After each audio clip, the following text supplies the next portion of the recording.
احمد رضا بریلوی پہلا مسلم سائنسدان جس نے 8 سال کی عمر میں پہلی کتاب بزبان عربی شرح ہدایت النحو لکھی، جو اس صدی کی سب سے بہترین IQ ظاہر کرتی ہے۔ احمد رضا بریلوی پہلا مسلم سائنسدان جس نے 30 سال کی عمر میں میڈیکل ایمرولوجی کے حوالے سے قرآنی آیات فی ظلمات ثلاث بیان کی، اور 30 سال ہی کی عمر میں میڈیکل فزیولوجی سے متعلق خوبصورت تحقیق انیق فرمائی جو جدید میڈیکل ریسرچ سے مطابقت رکھتی ہے۔ احمد رضا بریلوی پہلا مسلم سائنسدان جس نے 1896 میں بر صغیر پاک و ہند میں سب سے پہلے اپنی کتاب السمسام میں الٹرا ساؤنڈ مشین کا فارمولا نظریہ روشنی لائٹ تھیوری کی بیس پر پیش کر کے سائنسی دنیا میں سبقت حاصل کر لی۔ یہ بحث آج کل پائزو الیکٹرک فینومینن کہلاتی ہے۔ احمد رضا بریلوی پہلا مسلم سائنسدان جس نے سب سے پہلے 1896 میں اپنی کتاب السمسام میں ٹوپولوجی سے متعلق تھیوری پیش کی۔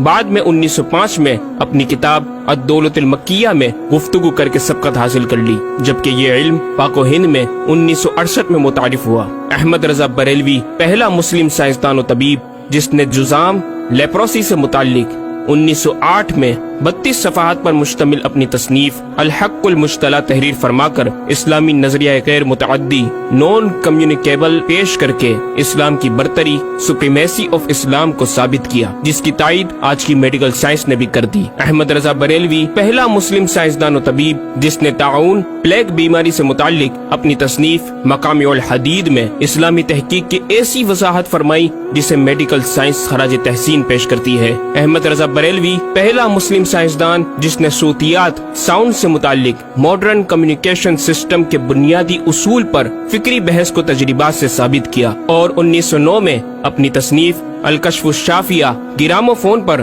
تلاوت قرآن سننے کے جواب میں تحریر فرمائی اور تحقیق کی کہ آوازیں فضا میں موجود ہیں۔ مفکر اسلام نے اس رسالے میں ابتداً فوٹوگرافی اور فونوگرافی کا فرق ظاہر کیا، نیز ساؤنڈ تھیوری پیش کر کے کان کی ساخت anatomy of the muscles tensor اور ایئر آؤٹر اور مڈل کو سماعت کے لیے ضروری بتایا، جس کی تائید جدید فزیکل سائنس نے بھی کر دی ہے۔ یہ بحث آج کل ڈیمپڈ ہارمونک موشن کہلاتی ہے، جبکہ علم صوتیات پر آپ کی ایک اور تصنیف البیان الشافیہ حکم فونوگرافیہ بھی ہے۔ احمد رضا بریلوی پہلا مسلم سائنسدان جس نے وضو اور غسل کے پانی پر پوچھے گئے ایک چھوٹے سے سوال کے جواب میں فزکس کے موضوع پر فلوئڈ ڈائنامکس سے متعلق تصنیف الدقۃ والتبیان 1915 میں لکھ کر جدید سائنسی اور فقہی انداز سے تحقیق کے انمول موتی بکھیرے، اور پانی کی 307 اقسام بیان کی، اور ایک کتاب النور والنورق تحریر فرمائی جس میں پانی کی فزیکل پراپرٹیز کو 43 قسموں میں تقسیم کیا۔ اس طرح پانی کی کل 350 اقسام کا بیان ہوا۔ یہ بیان صرف اعداد میں نہیں بلکہ ہر ایک قسم کا نام اور اس کا شرعی حکم بھی بیان فرما کر اور ان پر بحث کر کے ماہرین کو ورطہ حیرت میں ڈال دیا۔ احمد رضا بریلوی پہلا مسلم سائنسدان جس نے 1335 ہجری میں منرل فزکس کے تحت تیمم کے مسائل پر مٹی اور پتھر اسٹونز کی تحقیق فرما کر ایک کتاب المطر السعید تصنیف فرمائی، جو کائنڈز آف منرلز پر تحقیق کرنے والوں کے لیے ایک بہترین گائیڈ ہے۔ امام نے اپنی اس کتاب میں زمین کی اجناس منرلز کی 311 اقسام گنوانے کے بعد لکھا، یہ 311 چیزوں کا بیان ہے۔ 181 سے تیمم جائز جن میں 74 منصوص اور 107 زیادات فقیر ہیں، اور 130 سے ناجائز جن میں 58 منصوص اور 72 زیادات فقیر۔ ایسا جامع بیان اس تحریر کے غیر میں نہ ملے گا، بلکہ زیادات درکنار اتنے منصوصات کا استخراج بھی سہل نہ ہو سکے گا۔ احمد رضا بریلوی پہلا مسلم سائنسدان جس نے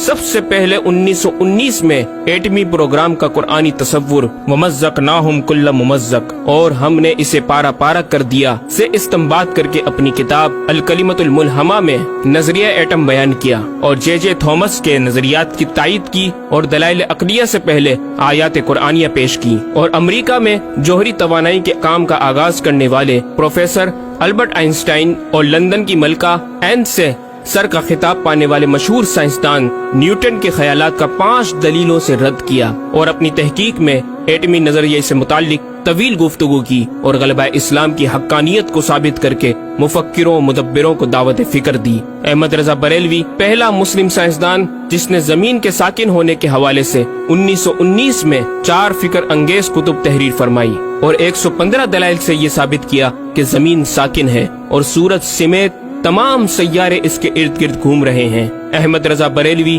پہلا مسلم سائنسدان جس نے علم البحر اوشینوگرافی پر بھی قلم اٹھایا اور حرکت زمین کی تحقیق میں اپنے رسالے فوز مبین ہی میں ایک باب علم البحر کی ذیلی شاخ مد و جزر ٹائڈز جسے جوار بھاٹا بھی کہا جاتا ہے پر بحث و تحقیق کی۔ احمد رضا بریلوی پہلا مسلم سائنسدان جس نے 17 دسمبر 1919 کو دنیا میں ہونے والی ہولناکیوں کی دنیا بھر کے اخبارات میں پیشن گوئی کرنے والے فرانسس کو امریکہ کے ماہر سوا کے